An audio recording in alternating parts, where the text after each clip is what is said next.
Mendoj këto janë ato që unë kam lexuar të paktën në kohë të fundit.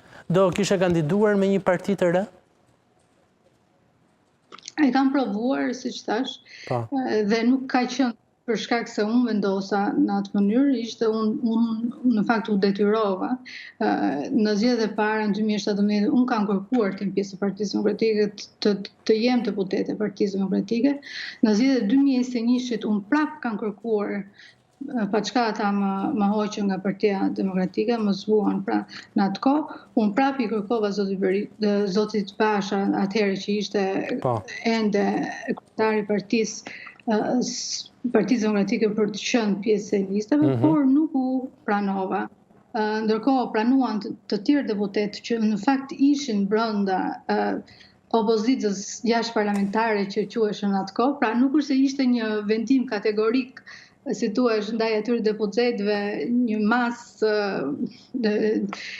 që dënonte ata deputetë që mbajtën mandatet apo që ndruan në parlament, në fakt ishte një masë ndëshkimin personalisht ndaj meje, sepse si duket ishte diçka që nuk u pranua nga zoti Basha, qoftë edhe pse kishte një ndërhyrje të fortë, edhe ai prap nuk pranoi. Dhe më vonë, pra unë vendosa për të kandiduar dhe për të ndihmuar, për të dhënë një dorë një partie të sapo formuar, siç ishte Partia e Nismësurjes në atë kohë, vetëm e vetëm për të dhënë, jo sepse e mendoja veten pjesë e kësaj force, as nga ana ideologjike, as në një lloj ane tjetër, nuk kisha kimi kuptohet kjo, por ishte një lloj mënyre për të ndihmuar pikërisht ato forca politike, qoftë edhe sot e kësaj dite, që tentojnë për ta ndryshuar sistemin. Për mua në atë kohë ishte objektiv primar ndryshimi i sistemit zgjedhor.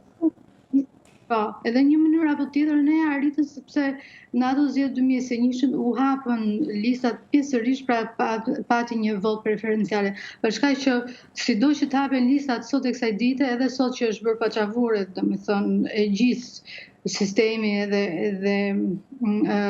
është e pamundur me 2/3 që listat jetë mbyllur dhe ashtu siç është, pra kanë bërë makinacione që të cilat favorizojnë në fakt partinë që është në pushtet, por gjithsesi është një debat tjetër, derisa sistemi zgjedhor të bëhet proporcional kombëtar me lista të hapura, unë mendoj që do ketë shumë pak ndryshime.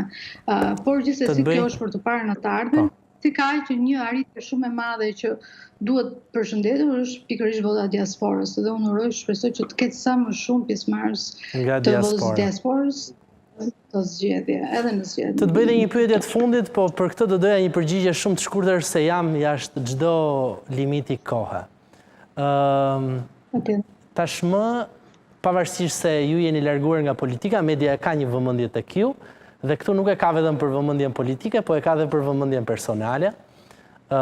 Ju patët në fakt gjatë periudhës së kohës kur u morët me politikë, patët ndoshta një moment vështirë sepse patët një proces divorci, dhe tashmë një histori e re dashurie. Si është kjo situatë për ju? Ana e zemrës është po gjithashtu mirë, po shkon mirë, më mirë se politika? Po, mendoj se jam me fat në atë fushë dhe po ecën shumë mirë. Faleminderit për pyetjen. Kështu që çdo gjë është shumë mirë, jemi shumë të lumtur dhe uroj që të jetë kështu gjithmonë. Edhe unë uroj që të jetë gjithmonë ashtu. Edhe të falenderoj shumë që ishe sot pjesë e bisedës, edhe të uroj shumë sukses edhe pse jo. Ne kemi nevojë që të kemi figura me mendësi tjetër edhe më qytetare edhe në politikën shqiptare, si ajo e